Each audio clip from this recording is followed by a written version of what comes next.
Alright, we in focus?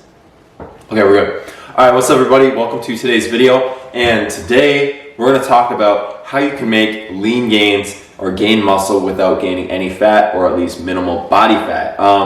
Certainly it's possible. I'm just going to start out with that. In the fitness industry today, there's some people, they're pro build muscle in a deficit. There's some people that say it's impossible to build muscle in a deficit. You have to bulk. You have to eat in a huge surplus to put on muscle. And I think no matter what, I just want to say this either way, both ways will build muscle, but I'm here today to add in my 2 cents and personally what I think is the better option. So I'm going to talk today on how you can build lean gains with gaining minimal body fat the most optimal way, because honestly, who wants to put on a bunch of extra body fat? I don't think any of us like being overweight, carrying more body fat than we need to, and obviously we all want to put on as much muscle as we possibly can, especially naturally, like without taking any supplements or extra gear to give us that next level. So let's get into the video, and I'm going to bring up my top points on how to do this and kind of compare a few different sides as well. Also, later in the video, I'm going to show you guys a full workout with my buddy Tyler today. We're going to hit some shoulders and arms. It's going to be an awesome lift. We're going to get a great pump, great workout in. And I mean, I could call it a lean gaining workout, but really my workouts, no matter what I'm trying to do, are all the same kind of style of workout. But either way, it'll be a cool workout, and I'll show you guys that as well. So let's get into the video. Okay, so I'm going to start off by talking about the do's, or what you should do in order to gain muscle. And it's pretty simple. I mean, it's only like 2 things that I had jotted down right here, but I'm going to go over them right now. So the number 1 thing in order to build lean muscle is not to eat too much.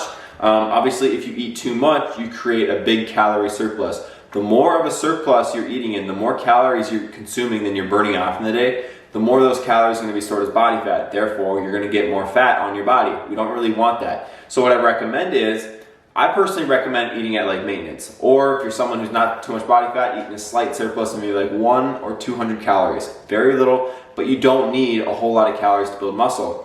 Like I said in my last video, what builds muscle is eating enough protein and training harder and harder, progressively overloading each week in the gym. If you're able to do that, eating at maintenance or even a deficit, you're still going to build just as much muscle. Now, I will say though, if you are on a much bigger surplus, you're probably going to have some more energy. So therefore, if you have more energy, lots of times it's a little bit easier to push yourself harder in the gym. But it doesn't mean you certainly have to have, by any means, a huge surplus to push yourself harder in the gym. Personally, what I'm trying to do right now, I am in a little bit of a surplus, because I'm trying to work back to a healthy body weight after my prep. But once I get to that weight that I am comfortable at, I still look pretty good, feel good at, I'm going to just eat at maintenance. And once I'm at maintenance, if I'm feeling good, I'll be able to train harder and harder, progressively overloading each week. So don't eat too much food. Don't let anybody tell you have to bulk in order to gain muscle. You certainly can just eat at maintenance, even in a slight deficit. Yes, a deficit, and still gain just as much muscle, provided you're training hard. It's not easy to train harder and harder each week. Not all of us can do it, but if you are doing it, I guarantee you're going to make some progress.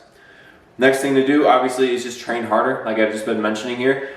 This is the driver on what decides if you're gaining muscle or not. Our nutrition, though, is what allows us to do this, basically. It makes it easier to do this, makes it harder to do this, or whatnot. And our nutrition is going to control our body fat levels as well.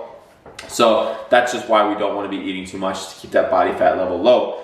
You certainly will be building muscle if you are in a surplus, just like you would be at a maintenance or deficit. But just understand that the more of a surplus, the more body fat you're going to be gaining, like I just said. But yeah, so that's really all you have to do to gain lean muscle. Slight deficit, maintenance, or very slight surplus. It's up to you. Depending on where you're at, we'll decide which one of those you want to do. Just train harder. So that's all you have to do. So that's what you want to do to gain lean muscle. Now here's the don'ts, or what you shouldn't do. Obviously, we don't want to eat a huge calorie surplus unless you're doing it intentionally. So like, for example, the past year when I was on my big bulk, I intentionally was doing that knowing that I was going to gain a lot of weight, knowing I was going to put on a lot of body fat, and it wasn't going to be the best thing in the world. I mainly just did that to prove a point.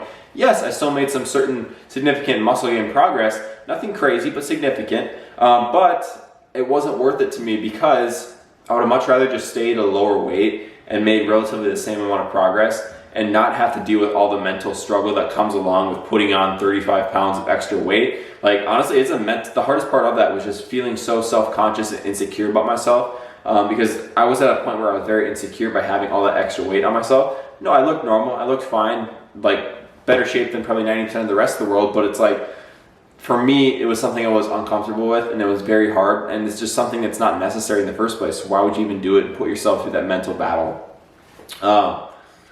Another thing you don't want to do is underestimate your training. Lots of people just think that it's all about like the diet, which the diet is 90% of the battle. But just because the diet is 90% of the battle doesn't mean we can't take our training not as seriously. Our training is so important. It's just a small chunk of it, but it's such an important small chunk. And if you're just kind of going through the motions in the gym, not trying to train harder and harder each week, you're not going to give your body a reason to grow. I pretty much mention this in all my videos in regards to training. If you're not putting new stress on your body each week, giving it a new reason to adapt and change, your body's going to have no reason to put on new muscle mass. So you have to give your body that reason to grow.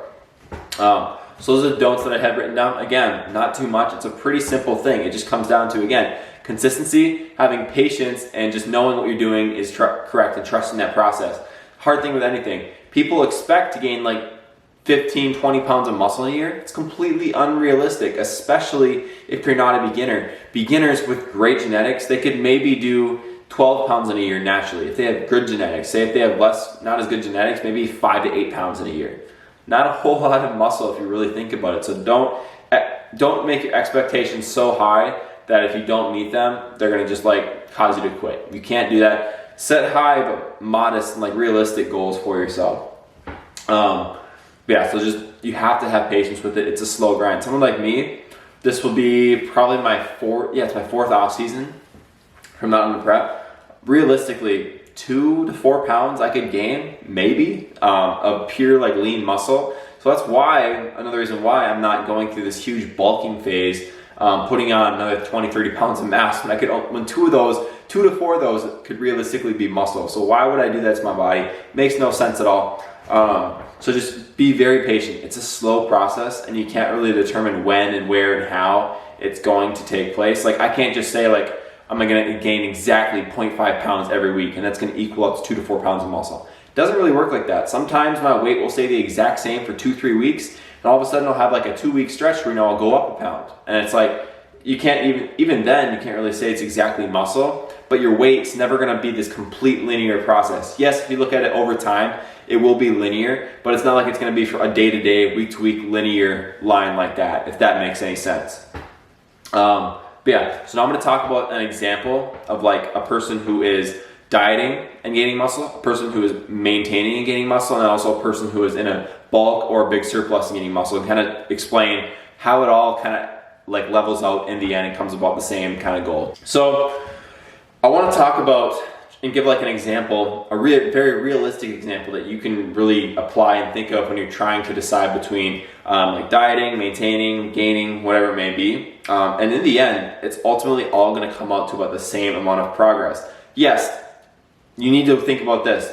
Everyone has different genetics, everyone has different experience levels, and everyone is just different in general. Lots of our genetics, some people just build muscle easier than others and they make a lot more progress.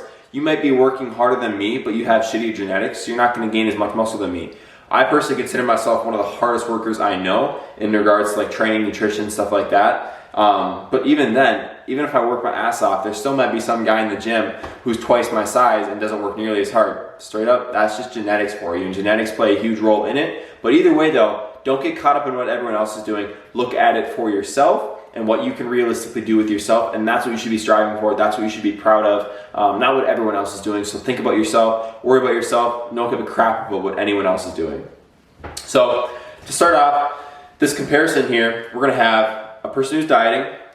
Keep in mind, they're all starting out at the same weight. Let's say they start out at 150 pounds. So you have person A, 150 pounds, person B, 150 pounds, person C, 150 pounds. Person A, they're all kind of at like, 15% body fat. So person A, they want to diet down, get to 10% body fat. So in that process, say they lose, this is a really rough example by the way, say they lose 10 pounds of size. But in that process, their training was still hard, they were progressively overloading each week, and they gained 2 pounds of muscle. Yes, they did that in a deficit because their training was getting harder and harder each week. Person 2 or person B, they were at 50% body fat, 150 pounds. They just wanted to maintain that. They felt pretty confident with how they're looking. They felt really good, but they wanted to gain some more lean muscle. So what they did, they just ate at maintenance, kept that same body fat level, but they progressively trained harder and harder each week. Now, because they had a little bit more body fat on them, they had a little bit more energy than person A, they were able to train slightly harder. So person B, the main gainer, they gained 4 pounds of muscle in a period of 9 months. Let's do this over a period of 9 months. So person A, the dieter, gained 2 pounds in 9 months. Person B, the maintainer, gained 4 pounds in 9 months. Now we have person C. Again, 150 pounds, 15% body fat. They want to gain, let's just say this person doesn't know what they're doing and they say like the bro. They want to gain as much muscle and size as they can. So what they're going to do, they're going to go in a bulk. They're going to eat probably like 2,000 calories more than they need, huge surplus. Say they need like 2,500 calories to maintain their weight, they're going to eat like 4,000 calories and they're going to gain a lot of weight. Say person C gains 20 pounds of just body weight in that 9 months, but only 6 pounds of that body weight was actual like pure lean muscle. So we have person A, they gained 2 pounds in 9 months. Person B, the maintainer, gained 4 pounds in 9 months. Person C, the big bulker, gained 6 pounds in 9 months. But here's the thing, person A, they look really good. They're 10% body fat. They added 2 pounds of lean size, which can really make a difference at 10% body fat. They look really good. Person C, or person B, excuse me, they gained 4 pounds. They still look really good. They kind of maintain their body fat level. You know, they still have some ab definition, 15% body fat. They're feeling really good, looking really good, and guess what? They're 4 pounds up in muscle. Person C, the bulker, well, I mean, they gained 6 pounds of muscle. That's pretty good. But they put on 14 extra pounds of just fat and water. Now, that 14 pounds of fat and water is pretty much going to take all that 6 pounds of muscle away in the end, because it's going to cover it all up and you're going to look worse than you did before. So what are they going to do? Person C, the bulker, they're going to have to diet because they don't want to look like shit with all that fat and water sitting over the new muscle they gained. So they want to reveal that new muscle they gained. So because they put on so much weight, they have to go through a long dieting phase. Because that dieting phase is so long and strenuous, they're at risk of losing muscle. So in the end, they go on a 12-week diet, they lose 14 pounds. But in the process, or they lose 14 to 20 pounds, but in that process, they lose 2 pounds of muscle. And if they're lucky, 2 pounds of muscle, they could keep 4. They probably would have lost like 3 to 4 because they have to work so hard to lose that extra weight. So can you see when you bulk so long and put on the extra weight, ultimately, the more weight you put on, that essentially just means the more weight you have to lose when you come down to a diet. So in the end, they only gained 3 to 4 pounds of muscle. So we have person A here, they get dieted down 10% body fat, and they gain 2 pounds, remember. They look great because they're really lean, gain some new muscle mass, but you know, they want to fill back up a little bit because they're kind of feeling a little bit tired, a little bit just energy deprived at the body fat level they are. So what they do is they slowly build back up to that 15% body fat. In that process, they gain another 2 pounds. So they're sitting at 4 new pounds of muscle gain, 50% body fat, 4 pounds of muscle gain. Person B, the maintainer, so they just stayed the exact same. They're just going to continue to gain muscle, 50% body fat, 4 new pounds of muscle gain. Person C, you know, they did initially gain 6 pounds of muscle, but they kind of just looked worse because they put on a bunch of body fat in that bulk. So after they dieted down, in the end, they're only left about 4 new pounds of muscle gain. So you can see A, B, and C all only gained 4 pounds of muscle. Can you see how that works? So in the end, I'm not going to tell you what you can and can't do, but it's important that you understand whatever route you do decide to go down, you understand the risk and reward with that route. Personally, I would like to, when I'm not dieting down, I'm always going to want to try and be in that main gain state like person B. Obviously, a certain period of time throughout the year, person A, the dieter, I will be doing just because I want to get lean for a photo shoot or competing or whatever it may be. But pretty much person C, the bulker, I only did that to prove a point. I'm probably never going to do that again unless it's for a specific purpose or a reason. But it's not worth it. Another positive to maintaining or building muscle when you're in a deficit is you don't have to diet super long to lose the extra weight. Where ideally you can kind of maintain a weight that's like 10 to 15 pounds or 10 to 20 pounds above where your like shredded look is. Like for me, my shredded look when I did my photo shoot was about 155 pounds. If I can maintain around 170 pounds, that's a really good spot to maintain. I'm at a healthy body fat level, feeling really good, still look pretty good, and I'm able to train really hard, most importantly. So again, more you gain, more you're gonna have to lose. The less you gain, the less you're gonna have to lose. So I've seen guys genetically, they can maintain like maybe 10 pounds above their shredded look. They might only have to diet down for 8 weeks, which is not a lot at all. So it's all kind of cool in the end how it all averages out. But it's very important to pay attention and realize. So I hope you guys like this part of the video. And yeah, so now the next part of the video is gonna be a shoulder and arm workout with Tyler. So I'm psyched to hit this lift. First time doing a shoulder and arm lift in a while on the new workout split that I've been following. Yeah, so let's get it. All right, it's about 30 minutes from when I work out right now, so I'm sipping on the pre. I've been sipping on my pre a little bit earlier actually, just because, I don't know, I like to feel like the effects of it and feel like woken up like a little bit earlier, because I find that if I take it, say like 15 minutes before a session, I kind of walk into the gym just still feeling sluggish, and it doesn't like actually kick in until like right when my workout starts, which, yeah, that's okay, but I just prefer to walk into the gym already feeling pretty just like woken up and like not waiting for another few minutes for it to set in, if that makes sense. Plus, I don't like having a big full stomach when I walk in, so if I like chug it right before, I usually have to like pee a few times before I like don't feel like it's full and stuff like that. So I'm drinking it now, just kind of let it sit in a little bit better. I've just been liking the feeling, so I'm gonna drink this, and then a few minutes here I'm gonna pull out and then go to the gym.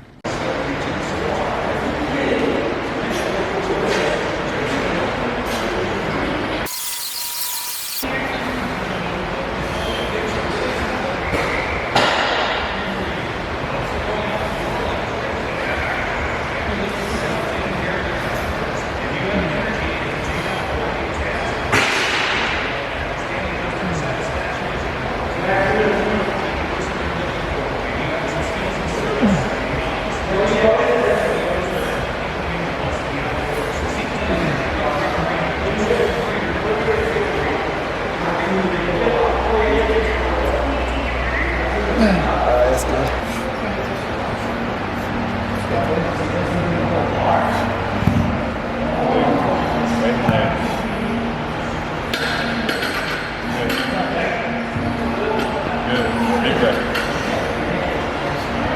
Big breath. Good shit. There you go. Go a little bit. Oh, good. Come on.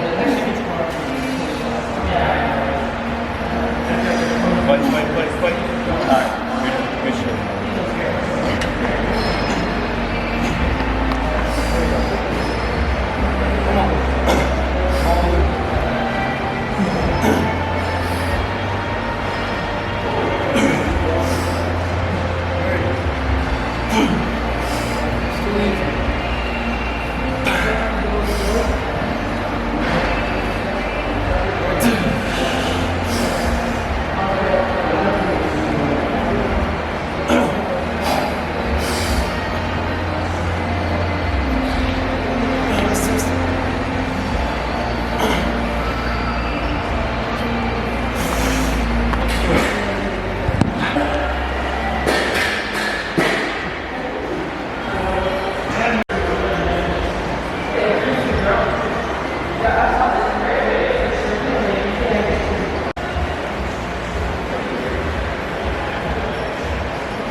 Alright, so we're going to do a superset here, straight bar cable curl with easy bar tricep push down.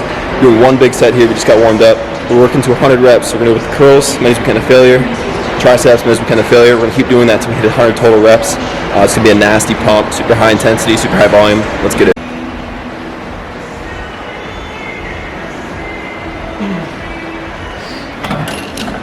That was 30.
Ready? I have 5, I'm still doing okay.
Good.